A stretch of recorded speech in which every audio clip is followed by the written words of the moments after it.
November 1938 has always been a month that just interested me. That is because the weather in New York City in November 1938 was very variable.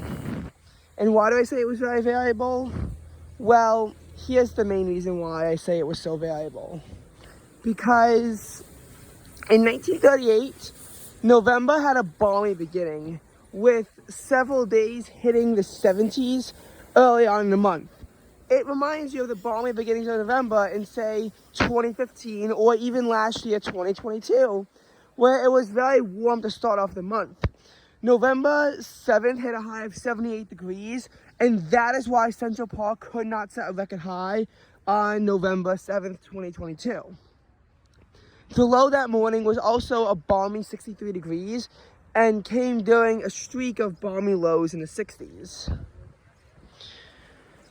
However, November 1938 would have even more of a temperature crash down than November 2022 did.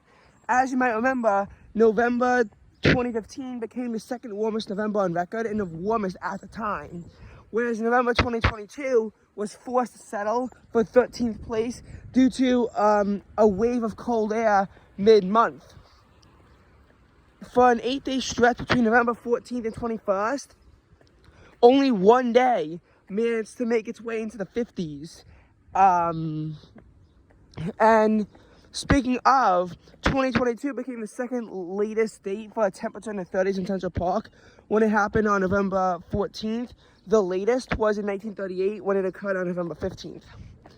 But 1938 would have its weather challenges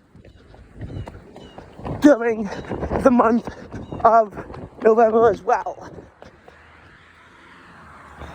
Because that month, that November, would only clock out to be about 0.3 degrees above normal. Pretty much right at the average. What gives? Well, the month had a snowy ending. If any of you remember how bad November 2018's snowstorm was, it was bad. 6.4 inches of snow made it the second biggest November storm in the city and made it the fourth snowiest in November. When you see snowiest since, it'll say 1938. In 1938, over a foot of snow occurred in multiple storms in November, and the low temperature on November 26th, and I'm not sure if this was a record or not, but it did drop down to 16 degrees. That must make it one of the widest spreads for a November in history, because that spread is a whopping 62 degrees. 62 degree spreads are rare in November. That might have also happened in 1875, assuming the temperature did manage to make it to 67 or warmer during the month. But, I mean, like, still. And that's what's so interesting to me. How could a month have such a contrast between a balmy beginning that feels like September into a winter wonderland by the end of the month? A winter wonderland is something Central Park has not seen this winter, and one can only hope that we will see snow before it is simply too late to snow. Thank you for watching.